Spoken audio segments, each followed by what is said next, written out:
안녕하세요. 부자 되는 매직TV 시청자 여러분. 오늘도 이렇게 소중한 시간을 내어주시고 제 영상을 시청해 주셔서 감사합니다. 오늘은 2021년 10월 29일 새벽 시간입니다. 오늘 나눌 주제는 부동산 관련 말소 기준 권리를 소개하려고 합니다. 총 두 가지에 대해서 말씀드릴 예정인데요.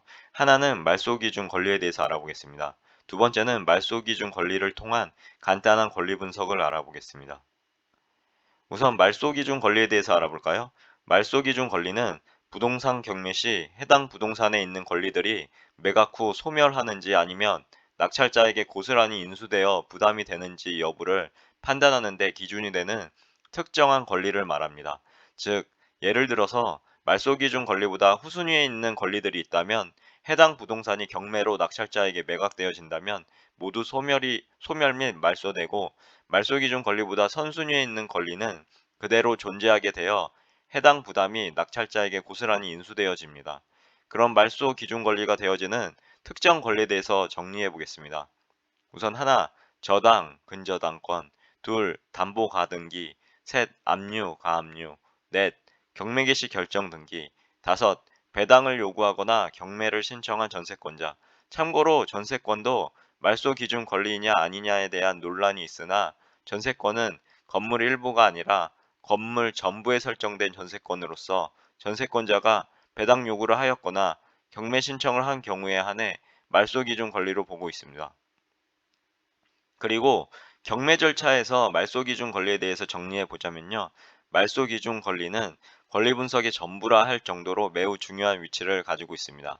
즉, 부동산 등기부 등본에 설정된 권리의 운명을 가를 뿐만 아니라 임차인의 대항력 유무를 판가름하고 매각 대금 납부 후 소유자 임차인 등 점유자에 대한 인도 명령 또는 명도 소송의 기준이 되기도 합니다. 그런데 말입니다. 만약 말소 기준 권리가 두 개 이상이라고 가정한다면 어떻게 될까요? 결론부터 말씀드리자면 두 개 이상의 권리 중에서 가장 순위가 빠른 권리가 말소 기준 권리가 되어집니다. 어느 정도 말소 기준 권리에 대해서 이해가 되셨나요? 그럼 말소 기준 권리를 통한 간단한 권리 분석을 해보겠습니다. 만약 경매로 매각되는 부동산에 다음과 같은 권리들이 존재한다고 가정해 보겠습니다.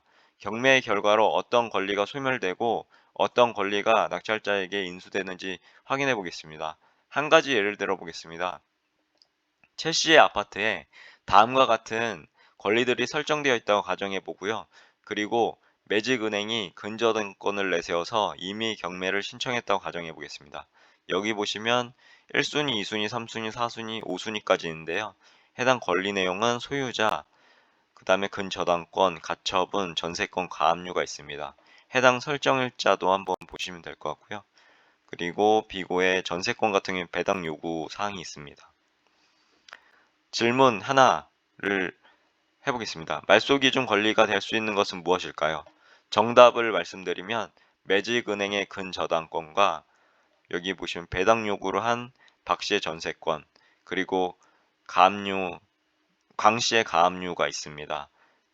그럼 질문 두 번째, 최종 말소 기준 권리는 무엇일까요? 정답은 여기 두 번째에 가장 선순위인 매직은행의 근저당권이 됩니다. 결론을 정리해 본다면 해당 아파트가 경매로 낙찰자 이 씨에게 매각되면 말소 기준 권리인 매직은행의 근저당권을 포함한 아래 여기 모든 권리가요, 사라지게 되고 낙찰자에게 실제로 인수되는 권리는 전혀 없습니다. 여기 소멸이라고 다 정리해 봤고요. 즉 부담이 없다는 말이고요.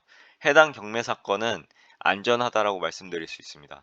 그럼 낙찰자에게 부담이 되는 경매 사건에 대해서도 알아볼까요? 한 가지 예를 들어 보겠습니다. 박 씨의 아파트에 다음과 같은 권리들이 설정되어 있다고 가정해 보겠습니다. 1순위부터 6순위까지 있고요. 여기 보면 권리 내용이 보면 1순위는 소유권, 가처분, 근저당권, 가처분, 전세권, 가압류 이렇게 돼 있다고 보고요. 전세권은 배당 요구가 있다고 가정해 보겠습니다.